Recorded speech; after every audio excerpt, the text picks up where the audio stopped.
nandito tayo ngayon. Bababa tayo sa ganito lalim na bababaan. So, start na tayo guys. Oh, tamo, ilang hagdanan yan.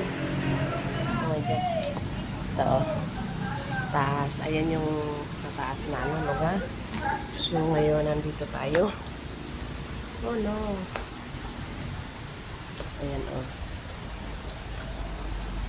Nandito tayo. Nandito tayo sa lugar na ito. Diyos ko, marimar. So, napakataas ko ng lugar na ito, guys.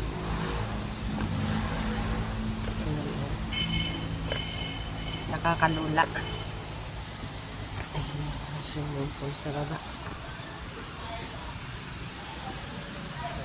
Oh, yan yun eh, mga kwarto dapat yan. Kaya lang ang nangyari, hindi na natapos. Kaya ganito na yung lugar. O, diba? Yung mga rayuma natin dito eh, ma-exercise. Wala pang outs yan ngayon. Okay? Kaya yan. Kaya ganito nang inabot. Oh. Ngayon na lang outs.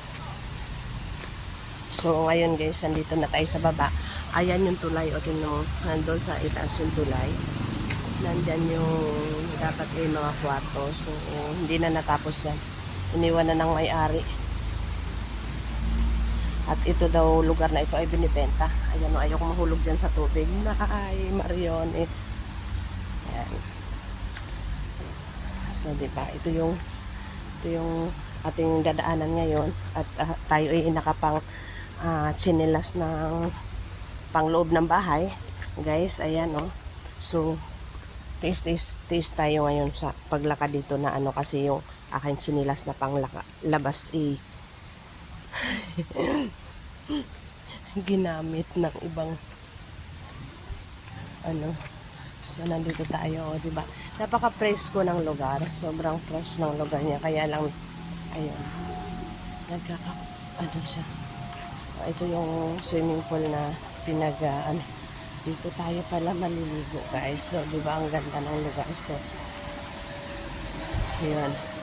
Ito yung lugar na nilalagyan pa lang siya ng tubig.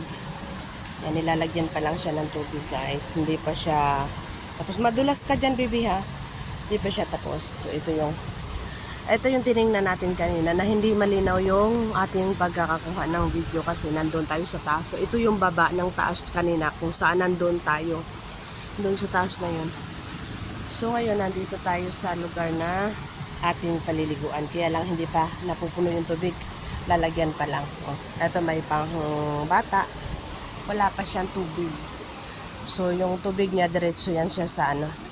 Diretso siya sa ilog. Kasi ilog talaga siya. Ayan. Tinan mo, talagang umaano yung tubig. Siguro papunta pa tayo. Tingnan natin doon sa unahan. Titingnan natin sa unahan, ha, para makita natin yung area. So, diba, natatakot ako, nalulula ako kasi ang tataas talaga ng ano niya.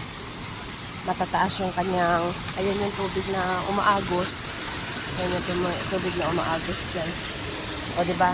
So, napakaganda ng ano, ng pagpapaligo mo sa pool kasi umaagos yung tubig. So, ito yung water farm na yan. Yung nakikita niyo na ano, yan yung water farm na nilalagyan dyan. At ito yung pinakatangke niya. Yung pinakatangke niya doon sa taas. So, yung tubig nanggagaling mismo sa ilog. Nanggagaling mismo sa ilog, guys. Kaya, masarap po ang paliligo natin ngayon. At susubukan ho natin tumawid dyan sa kahoy mamaya. Kung kaya natin tawidin, ako po, Diyos ko, makakatakot na. Ayan, o, diba? Ito yung tubig na pumapasok doon sa pool, which is hindi pa siya napupuno. Kaya, ayan. So, ayan yung nasa paligid. Para andito tayo sa kagubatan. Pero, sa kabila niyan, guys, puro na yan mga bahay yung nasa taas. Ito lang lugar na to ang hindi siya hindi, walang mga bahay dyan kasi nga, guys, pinoproteksyonan nila yung ilog dito na wag magiging madumi. Ayan. So, see you again on my next vlog. Ayan, muntik ka na. Bye. See you on my next vlog. Yan o. Ganda ng tubig, naagos talaga. Ayan yung Busay. O, diba? So, bye! See you in my next vlog.